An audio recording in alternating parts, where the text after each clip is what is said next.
గురువారం నాడు అసలు దక్షిణామూర్తి స్తోత్రం అన్న మాట అనడమే చాలా గొప్ప. మిగిలిన స్తోత్రాలన్నీ ఒకెత్తు తక్కెట్లో, ఒక్క దక్షిణామూర్తి స్తోత్రం ఒక్కటే ఒకెత్తు. ఈ శ్లోకాల్ని, ఈ స్తోత్రాన్ని, దక్షిణామూర్తి స్తోత్రాన్ని ప్రతిరోజు ఎవరైతే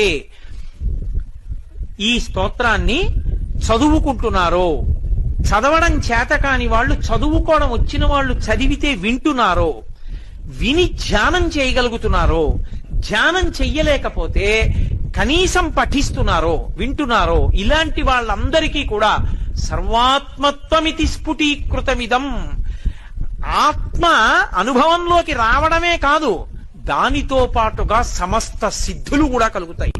అందుకే అవి ధ్యాన మంటపంలో కూర్చుని ఒక్కసారి ఆ స్తోత్రం చదివి వెళ్ళిపోతే చాలు.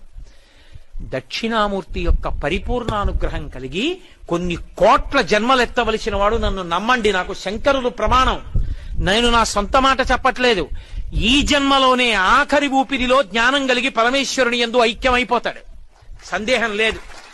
అంత గొప్ప స్తోత్రం ఈ ప్రపంచంలో వాంగ్మయం మొత్తం మీద ఉన్న ఒకే ఒక్క స్తోత్రం దక్షిణామూర్తి స్తోత్రం. ఇంకొకటి లేదు లేదు లేదు, తత్తుల్యము కాదు, అదొక్కటే అంత శక్తివంతం. అందుకే శంకరాచార్యుల వారి వాంగ్మయం అంతా ఒకెత్తు, సామాన్యుల కోసం